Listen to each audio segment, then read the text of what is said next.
নমস্কার সকলকে, সকল বন্ধুদেরকে আমার অনেক অনেক ভালোবাসা এবং শুভেচ্ছা জানাই। তো আমি এখন ঘুগনি একটা বানাচ্ছি। তো এই ঘুগনিটা খুবই ভালো লাগে, এইভাবে বানাবেন তো খুবই ভালো লাগে খেতে আর কি। তো আপনারা এইভাবেই বানাবেন, যেভাবে আমি বানাচ্ছি সেইভাবেই বানিয়ে খাবেন, খুবই ভালো হয়, খুবই টেস্টি হয় আর কি। তো আমি বানাচ্ছি, আপনারা দেখুন কিভাবে বানাচ্ছি। প্রথমে আমি তেল দিয়ে দিলাম,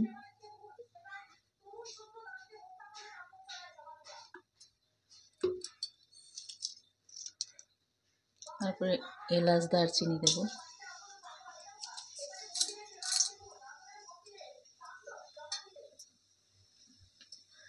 তেজপাতাটা দিয়ে দিলাম,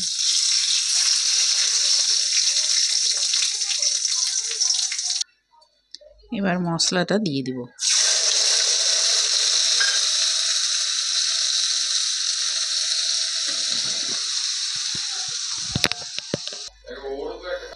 এখানে মশলা আছে আদা, রসুন, লঙ্কা, পেঁয়াজ বাটা। তারপরে এখানে আমি স্বাদ মতো লবণ, হলুদটা দিয়ে দিলাম, দিয়ে খুব ভালো করে মশলাটাকে কষাবো। এখানে একটা বড় সাইজের টমেটো বাটা দিয়ে দিলাম। টমেটো বাটাটা দিয়ে খুব ভালো করে কষাবো মশলাটা। একটু জিরের গুঁড়ো দিয়ে দিব,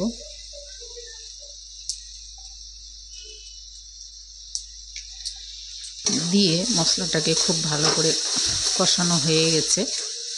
এবার আমি ছোলাটাকে দিয়ে দিব।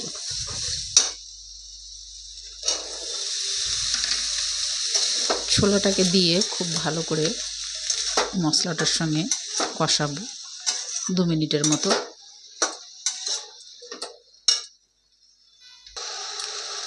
খুব ভালো করে কষিয়ে নিলাম, এবার জল দিয়ে দেব।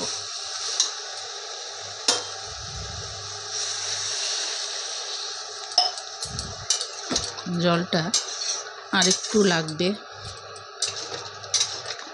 আরেকটু জল দিব। আমি জলটা দিয়ে দিলাম, এতটা দিলাম, একটু ঢলা ঢলা নামাবো, পরে আবার শক্ত হয়ে যাবে ঠান্ডা হলে। তো আমি এভাবে ঝোলটা রেখেছি। তো কিছুক্ষণ ফুটিয়ে নামিয়ে নিব।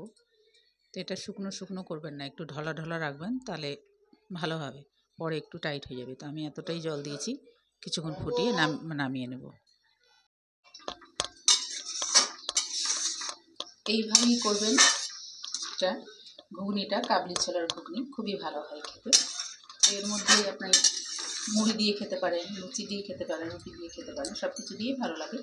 এমনিও আপনি উপর থেকে পেঁয়াজ, কাঁচা লঙ্কা, তারপরে শসা, ঝুরি ভাজা ছড়িয়ে খেতে পারেন, খুবই ভালো হয় খেতে।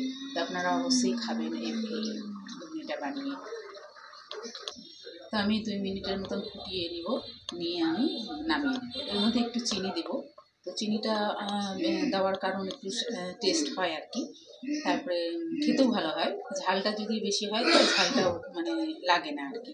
তো আমি একটু চিনি দিচ্ছি। আমি এতটা চিনি দিচ্ছি, বেশি দিব না, বেশি দিলে ভালো হবে না, তো অল্প করেই দিবেন।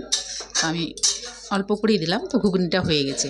এইভাবে ঢলা ঢলা নামাবেন, পরে আর একটু শক্ত হয়ে যাবে, তো আমি এই জন্য এইভাবেই নামালাম। ঘুগনি আর লুচি, এই হলো ঘুগনি, খুবই ভালো হয়েছে খেতে। আমার মেয়ে বলল খুব ভালো হয়েছে খেতে। তো এইভাবে বানাবেন। আজকের জন্য নমস্কার।